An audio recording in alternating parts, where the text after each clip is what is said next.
Hello friends and welcome. We had some requests to share about how we can help our children to be wiser and kinder in what they post on social media.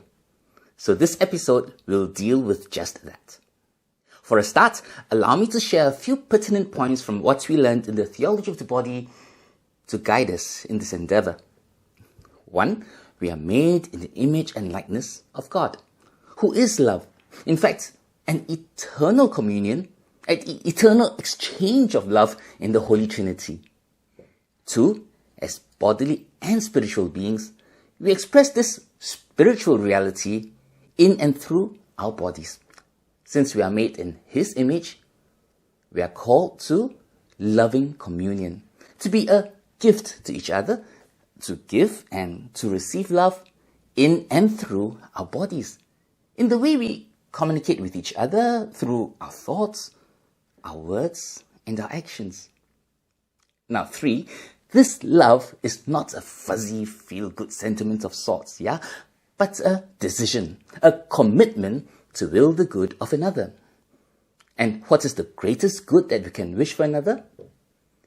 That he or she be united with God. And one great way is for them to experience God through us. How? In the way we communicate with them, the way we connect with them. Yes, even through social media.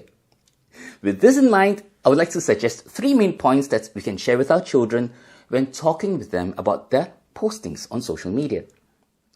These are 1. Think before you post. 2.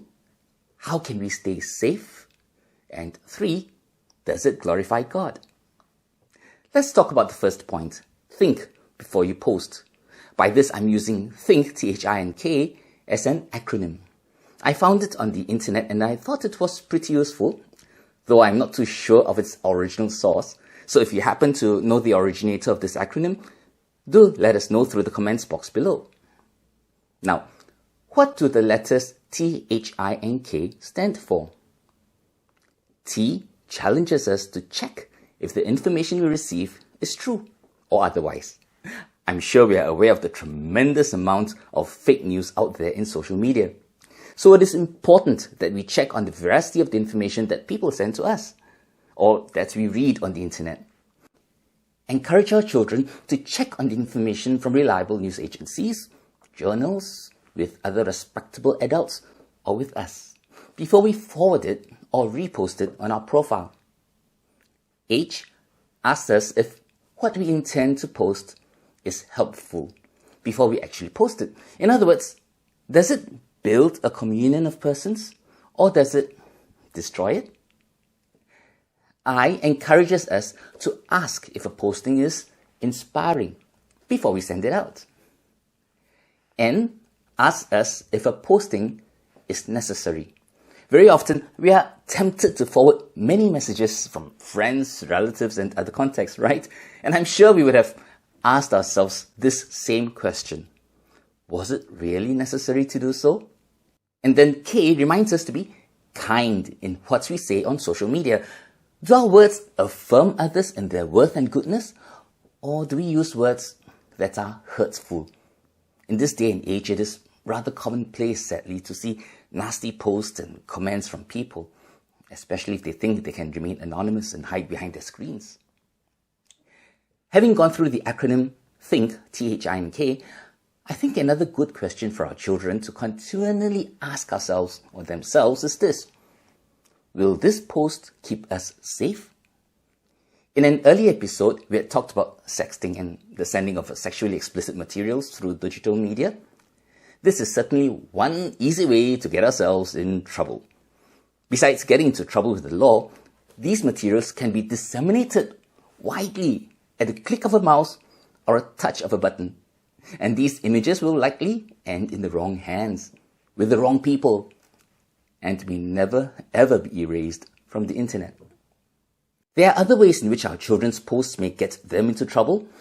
One example is making their addresses, the buses they take and at what time, right, their whereabouts, and their personal particulars easily available for others to see.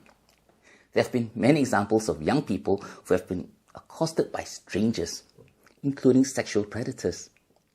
This is also a reason why we are extremely careful when posting pictures and information of ourselves, our kids and our grandchildren on social media platforms. Finally, let us ask ourselves one more question, or rather one more set of questions before we post something on social media. Does this post glorify God by promoting what is true, what is good and what is beautiful? Or is it merely an exercise in getting self-attention to ourselves and endeavor to glorify ourselves instead? Does it help in building God's kingdom or does it not? Will my post touch others in a way that will draw them nearer to God? Or will it not? So as we end this episode, here's just a short summary to highlight what we have shared today. 1. Think before we post. 2. Stay safe on the internet and social media. And 3. Let us be instruments to bring God to others and others to God. God bless you and your family always. Goodbye. If you found this video useful, I invite you to put a like to it, subscribe to our channel, and share it with others whom you think will benefit from it. God bless you always.